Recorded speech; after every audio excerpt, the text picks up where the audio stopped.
Welcome back to my grammar tips YouTube channel. আজকেও voice চেঞ্জের একটা ভালো টপিক। দেখো, প্রথম এক্সাম্পল কি আছে, she did not bear with হবে এখানে। She did not bear with the insult. এটা পাস্ট ইনডিফিনিটের একটা ভার্ব, অর্থাৎ পাস্ট ইনডিফিনিট টেন্সে আছে। ভার্ব কি আছে? বেয়ার আছে, বেয়ার উইথ।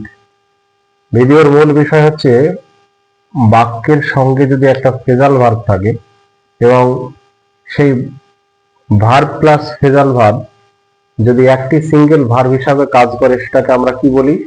আমরা ফ্রেজাল ভার্ব বা গ্রুপ ভার্ব বলি। যখন প্যাসিভ ভয়েস আমরা করব তখন কি হয়, যে যে ভার্বের সঙ্গে যে নির্দিষ্ট প্রিপোজিশন ছিল সেটাকে কিন্তু মিস করলে হবে না, বাইয়ের আগে ওই প্রিপোজিশনটা কিন্তু দিতেই হবে। দেখি আমরা ভয়েস চেঞ্জ করে দেখি কি আছে। আমরা অবজেক্টটাকে সাবজেক্ট করব, দ্য ইনসাল্ট। আমরা প্যাসিভ ভয়েসের পাস্ট ইনডিফিনিটের সূত্র জানি, object Ozer V3 by subject. তাহলে দ্য ইনসাল্ট ওয়াজ নট, এটার বিআর এর থার্ড ফর্ম হচ্ছে বোন, ইটা দিলে ভুলে গেলে হবে না, ওয়াজ নট বোন উইথ বাই হার। একই রকম ভাবে তাহলে কি হলো, তো দ্য ইনসাল্ট ওয়াজ নট বোন with by her.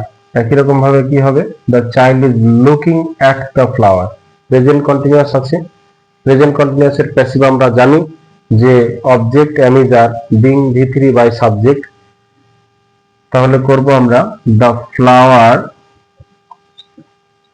Flower is being দেব, ইজ বিং লুকড অ্যাট, যে V3 করার পরে কিন্তু অ্যাড দিলাম, বাই দ্য চাইল্ড। তাহলে উত্তরটা কি হলো, the flower is being looked at by the child. তৃতীয় এক্সাম্পল কি আছে, Rahul puts on new shoes. Puts মানে প্রেজেন্ট ইনডিফিনিট, প্যাসিভ মনে রাখতে হবে, object is are V3 by subject. দেখো আমরা অবজেক্টটা সাবজেক্ট করব, তখন নিউ শুজ আছে, নতুন জুতো গুলি। অর্থাৎ অনেকের মিসকনসেপশন হয়ে যেতে পারে যে একটার পর একটা জুতো ট্রায়াল দেখছি, অনেকগুলো জুতো পড়ছে না, জুতো পড়লে তো এক জোড়া জুতোই পড়বে। তাহলে এটা অবজেক্টটা সিঙ্গেল সাবজেক্ট হিসাবে ট্রিট হবে। তাহলে কি হবে, নিউ শুজ ইজ হবে, আর নয়। New shoes is passive, V3 কি হবে, is put on by Rahul. দেখো ওয়ানের পরে আবার বাই হলো, এটা ভুল করলে হবে না। এই পুট অন মানে কিন্তু ওয়্যার, পরিধান করা, ওয়্যার ওর ওন। আর কি বললাম, নিউ শুজ ইজ আছে বলে যে আমরা আর বসিয়ে দেবো তা না, জুতো পরলে তো সে এক জোড়া জুতোই পরবে, তার জন্য কিন্তু ইজ বসলো।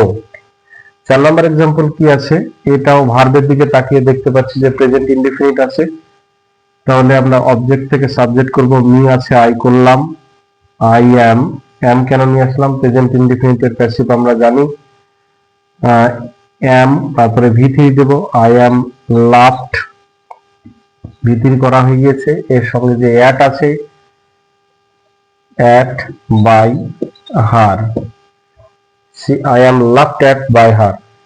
5 নম্বর এক্সাম্পল কি আছে, my sister takes care of the plants. দেখো সাবজেক্ট এটা, টেক্স কেয়ার অফ, এই তো তিনটে শব্দ নিয়ে কিন্তু ভার্ব হিসাবে হচ্ছে, তারপরে অবজেক্ট আছে, এটা প্রেজেন্ট ইনডিফিনিট। তার জন্য কি করব, দা প্লান্টস, অনেকগুলো চারা গাছ সে যত্ন নেয়। তাহলে দা প্লান্টস আর দেব নিশ্চয়, are taken care of by my sister. দেখো অফের পরে আবার বাই হলো, the plants are taken care of by my sister. তাহলে আজকে ভিডিওর মূল বিষয়টাই তাই, যখন বাক্যের মধ্যে মেন ভার্বের সঙ্গে প্রিপোজিশন যুক্ত হয়ে, মেন ভার্বের সঙ্গে সমস্ত প্রিপোজিশন যুক্ত হয়েছে। দেখো বেয়ারের সঙ্গে উইথ হয়েছে, লুকিং এর পরে অ্যাট হয়েছে, পুটের সঙ্গে ওয়ান হয়েছে, লাফের সঙ্গে অ্যাট হয়েছে, টেক্সের সঙ্গে কেয়ার আবার অফ হয়েছে, অর্থাৎ জোড়ায় জোড়ায় হয়েছে, অর্থাৎ ভার্ব তারপরে প্রিপোজিশন। যদি এমন হয় তাহলে গ্রুপ ভার্ব হিসাবে কাজ করে। প্যাসিভ ভয়েসের সময় আমরা কিন্তু বাই লিখি, বাইও তো একটা প্রিপোজিশন, কিন্তু যখন বাই লেখার আগে তো আমরা ভিত্তিটা করি। সমস্ত আছে যে ভিত্তি যখন আমরা করছি তখন এদের সঙ্গে যে প্রিপোজিশন গুলো আছে সেটা কিন্তু লিখতেই হচ্ছে, যে লিখতেই কিন্তু হচ্ছে যে এই যে লুকড অ্যাট তারপরে আবার বাই দিয়েছি।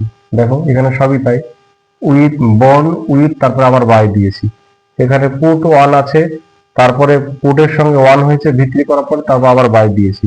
একই রকম ভাবে লাস্ট অ্যাট আছে তারপরে বাই দিয়েছি। তারপরে কি আছে, টেকেন করে দিয়েছি ভিত্তি, তারপরে অফ আছে এর সঙ্গে যুক্ত দিয়েছি, আবার বায়ো দিয়েছি। এটা ভুল করলে কিন্তু হবে না। তাহলে আশা করি ভিডিওটি কার্যকারী ভিডিও এবং বোঝা গিয়েছে। কেমন হলো অবশ্যই ভিডিও কমেন্ট বক্সে জানাবে। এমন ভিডিও পাওয়ার জন্য লাইক, কমেন্ট, শেয়ার, সাবস্ক্রাইব করবে। ভিডিওটি দেখার জন্য ধন্যবাদ।